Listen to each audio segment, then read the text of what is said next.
Una noticia inesperada ha vuelto a colocar a Andrea Bocelli en el centro de todas las miradas. Se habla de un nuevo miembro en su familia, de una alegría capaz de cambiarlo todo. Pero la verdad no es tan simple como parece. Para comprender lo que realmente ocurrió, hay que regresar al niño que perdió la vista, al joven que cantaba de noche para sobrevivir y al hombre que convirtió cada herida en música. Porque detrás de este rumor no hay solo una sorpresa familiar, hay toda una vida esperando ser revelada. Antes de que el mundo conociera su voz, Andrea Bocelli ya había librado una batalla. Nació con glaucoma congénito, una enfermedad que debilitó su vista y convirtió su infancia en una sucesión de hospitales. Mientras otros niños descubrían los colores, él aprendía a reconocer el mundo por el sonido de una puerta, el paso de su madre o el temblor de una voz preocupada. Desde que apenas tenía 3 años, fue sometido a numerosas intervenciones en los ojos. Más de 13 operaciones dejaron en su memoria habitaciones frías, el olor del desinfectante y ese silencio que precede al dolor. Cada procedimiento traía esperanza, pero también una nueva decepción. Demasiado pronto, Andrea comprendió que la vida podía arrebatar algo antes de permitirte disfrutarlo. A los 12 años, cuando todavía conservaba una pequeña parte de visión, ocurrió el golpe definitivo. Durante un partido de fútbol, mientras jugaba como portero, recibió un impacto violento en la cabeza. Los médicos intentaron salvar su visión, pero la luz se apagó para siempre. Quedarse ciego significaba despedirse de los rostros conocidos, de los caminos familiares y de la ilusión de una vida sencilla. Podía haberse encerrado en la amargura o permitir que otros decidieran por él. Sin embargo, en medio de aquella oscuridad, apareció una puerta que nadie podía cerrar. La música ya lo había acompañado durante sus años de enfermedad. En una radio distinguía matices que otros ignoraban. Una melodía no necesitaba ser vista para existir. Una voz podía dibujar paisajes y una nota sostenida iluminar un espacio más que cualquier lámpara. Andrea comprendió que sus oídos no solo reemplazaban a sus ojos, estaban construyendo una forma distinta de mirar. El piano, la flauta y el canto dejaron de ser simples aficiones. Se convirtieron en refugio, lenguaje y desafío. Cuando cantaba, ya no era el niño observado con compasión. Era alguien capaz de provocar silencio en una habitación, de hacer que otros sintieran aquello que él no podía mostrar con la mirada. Pero el miedo nunca desapareció. El dolor físico, las operaciones y la dependencia dejaron una herida invisible. Muchos años después, cuando le preguntaron cuál era su mayor temor, no habló de perder la fama ni de ser olvidado. Habló del sufrimiento corporal, porque sabía que el dolor puede intentar arrebatarle a una persona su dignidad. Andrea había perdido la vista, pero comenzaba a descubrir algo que cambiaría su destino. La oscuridad no siempre es el final. A veces obliga al alma a encontrar otra dirección. Sin embargo, antes de demostrarlo al mundo, tendría que convencer a alguien cercano. Su propio padre, el hombre que más deseaba protegerlo, no creía que la música pudiera asegurarle un futuro. Alessandro Bocelli amaba a su hijo, pero el amor de un padre también puede estar lleno de miedo.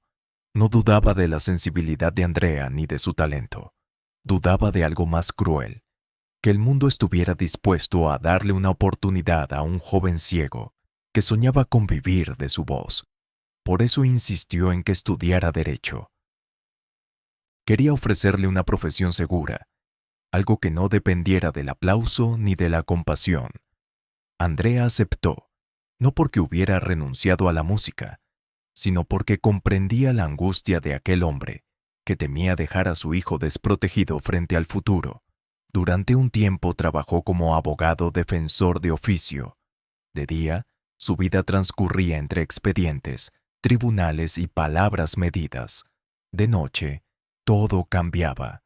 Entraba en pequeños bares con piano, se sentaba frente al teclado y cantaba para clientes que, muchas veces, ni siquiera sabían su nombre. Aquellas noches no tenían el brillo de los grandes teatros. Había conversaciones que tapaban las canciones y monedas ganadas con esfuerzo. Sin embargo, allí Andrea era libre. Cada interpretación le recordaba que su verdadero destino no estaba escrito en documentos legales, sino en el instante en que una sala dejaba de hablar para escucharlo. Vivía dos existencias. Una tranquilizaba a su familia, la otra mantenía vivo su corazón, y cuanto más intentaba obedecer a la prudencia, más fuerte regresaba la música. Hay sueños que pueden aplazarse, pero no enterrarse, porque cuando se intenta silenciarlos, comienzan a gritar desde dentro. Los años pasaron sin promesas. Andrea veía cómo otros avanzaban mientras él seguía esperando una puerta que quizá nunca se abriría. Ya tenía 34 años, una edad en la que muchos habrían aceptado que ciertos milagros pertenecen a otros. Entonces apareció Zucchero. Buscaba una voz para grabar una maqueta de Miserere, una canción destinada a Luciano Pavarotti. Andrea fue elegido, pero ocurrió algo inesperado. Cuando Pavarotti escuchó la grabación, reconoció una voz capaz de sostener una emoción verdadera. La prueba dejó de ser un trámite y se convirtió en el comienzo de otra vida. Por primera vez, alguien de la cima no vio en Bocelli una limitación, sino una posibilidad. La fama aún estaba lejos, pero la cerradura había cedido. Las operaciones, las dudas, los años de estudio y las noches anónimas comenzaban a adquirir sentido. Su padre había querido protegerlo del fracaso. Andrea estaba a punto de demostrar que también se fracasa cuando uno abandona aquello para lo que nació. Pero el precio de ese triunfo aún no había sido revelado, porque mientras los escenarios comenzaban a abrirse, la familia que había construido empezaba lentamente a quedar en segundo plano.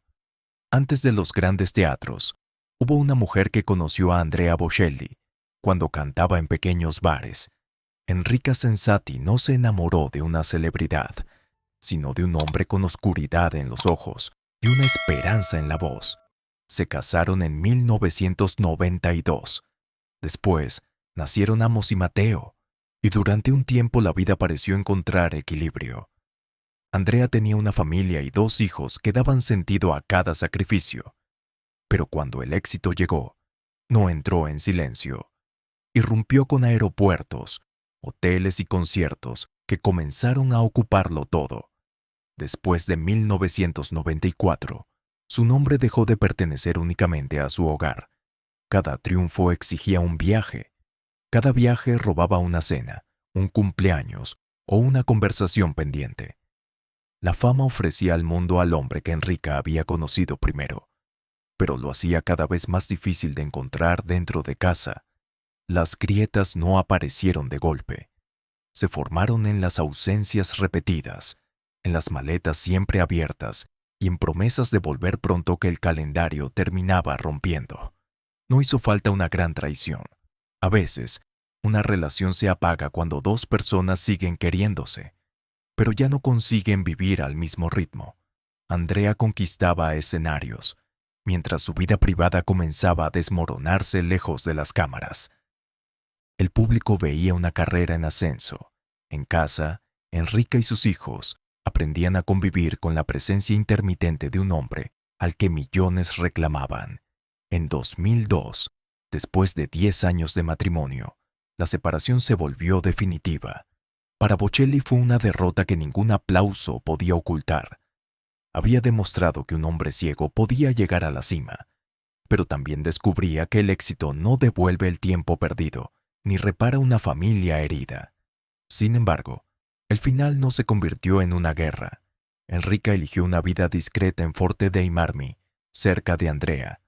Así, Amos y Mateo podían moverse entre ambos hogares sin sentir que debían elegir entre su padre y su madre. Una historia de amor puede terminar sin borrar lo que fue verdadero. Enrica estuvo junto a Andrea cuando nadie sabía su nombre, y él nunca dejó de reconocer aquella etapa. Con los años, Bocelli intentó mantenerse presente en la vida de sus hijos, aunque sabía que algunas ausencias no podían corregirse. Amos creció observando a un padre admirado por el mundo. Mateo heredó la música.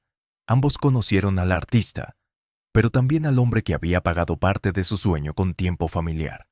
Y cuando Andrea comenzaba a comprender mejor lo que significa ser padre, el destino lo obligó a mirar hacia el suyo.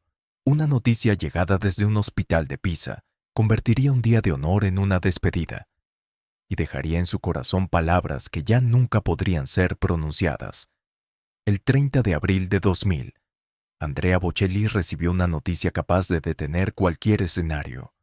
Su padre, Alessandro, había muerto de forma repentina en un hospital de Pisa. En ese momento, Andrea se preparaba para una actuación especial ante el Papa Juan Pablo II, en Roma. Su primera reacción fue inmediata: cancelar todo y regresar junto a su familia. Pero su madre le pidió que no lo hiciera. Le recordó que cantar era aquello por lo que su padre había temido, luchado y en el fondo esperado. Alessandro había dudado de que la música pudiera asegurar el futuro de un hijo ciego, pero nunca había dejado de amarlo. Seguir adelante, aún destrozado, podía ser la última forma de honrarlo. Pocas horas después, Andrea subió a un helicóptero rumbo a Roma. Llevaba el dolor pegado al pecho y una despedida que no había tenido tiempo de pronunciar. Cuando llegó ante el pontífice, se arrodilló para besar su anillo. Sus ojos no podían ver, pero estaban llenos de lágrimas. Aquella actuación dejó de ser un compromiso y se convirtió en un funeral íntimo, celebrado frente al mundo. Cada nota parecía contener una conversación pendiente. Andrea cantaba para el hombre que había querido protegerlo de una vida incierta, para el padre que lo empujó hacia el derecho porque temía que el arte no pudiera alimentarlo. Solo después, cuando él mismo se convirtió en padre, comprendió que algunas dudas no nacen de la falta de fe, nacen del miedo a ver sufrir a quien se ama.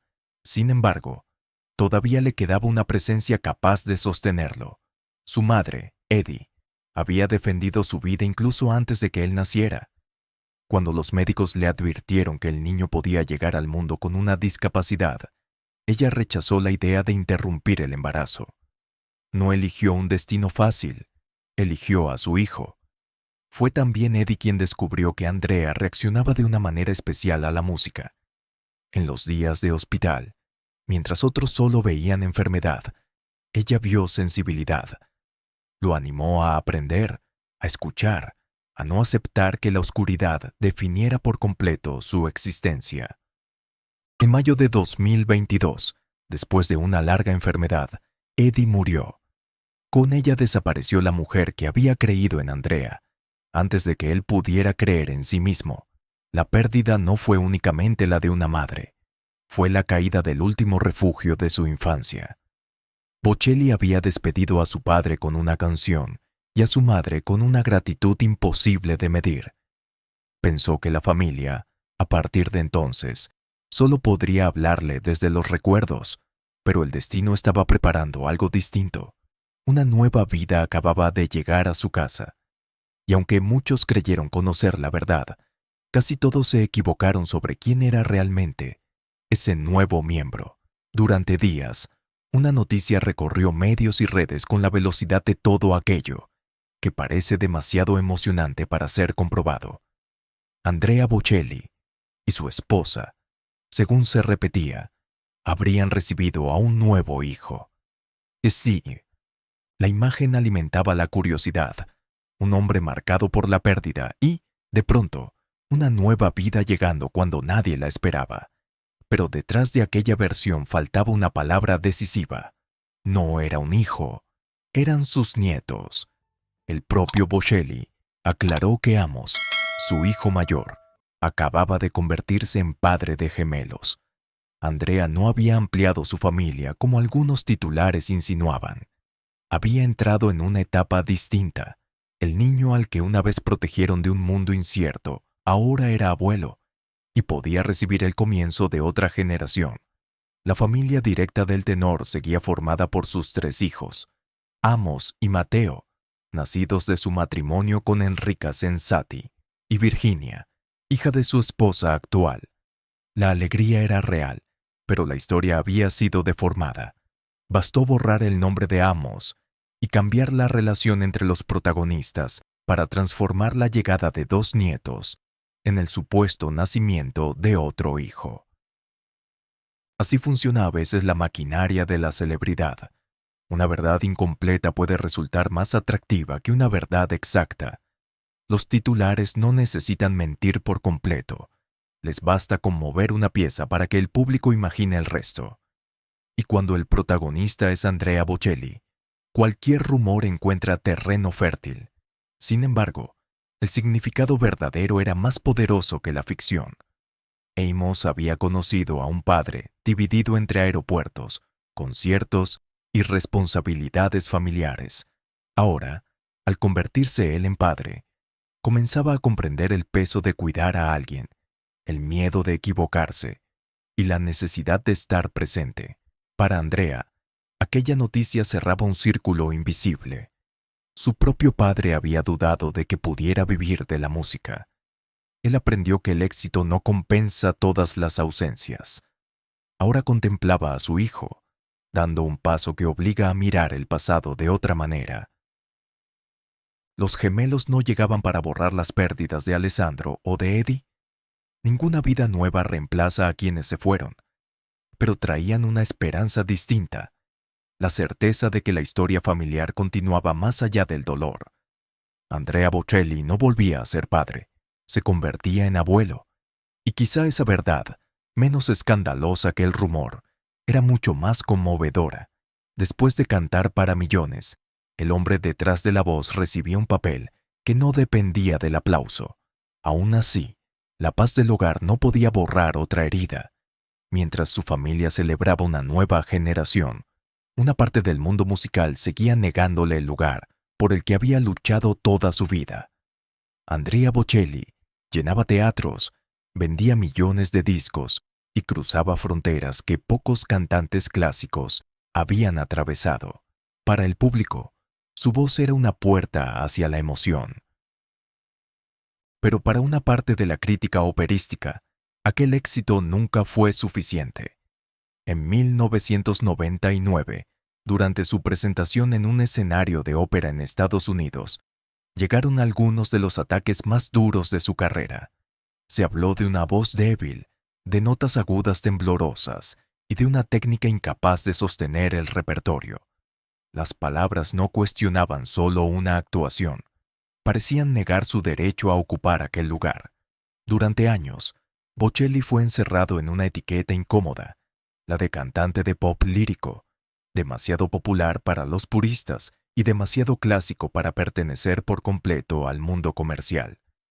Aquella clasificación parecía sencilla, pero para él era una herida profunda.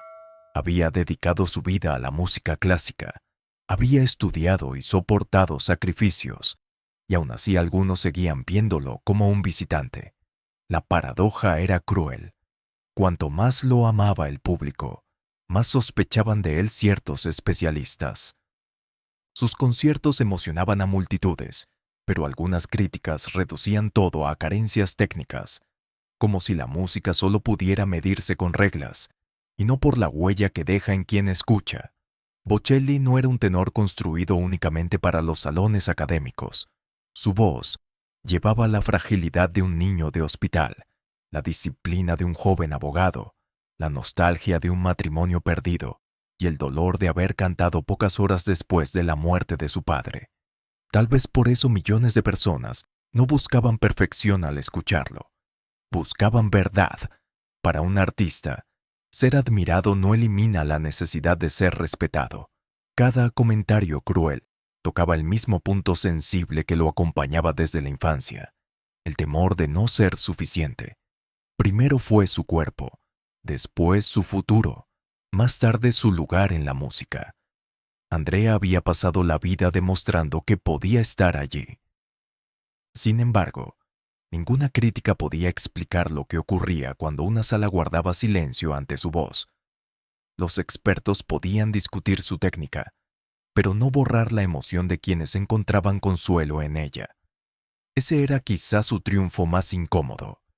Bocelli había acercado la música clásica a personas que nunca se habían sentido invitadas a entrar, pero ni los aplausos ni el reconocimiento popular apagaban su miedo más íntimo. No temía tanto perder la fama como volver a sentir el dolor físico que marcó su infancia. Detrás del artista discutido seguía existiendo el niño de los hospitales, convencido de que el sufrimiento puede arrebatar algo más valioso que la voz: la dignidad. Cuando le preguntaron cuál era su mayor miedo, Andrea Bocelli no habló de perder la fama, de quedarse sin público, ni de escuchar una crítica más cruel. Respondió que temía al dolor físico.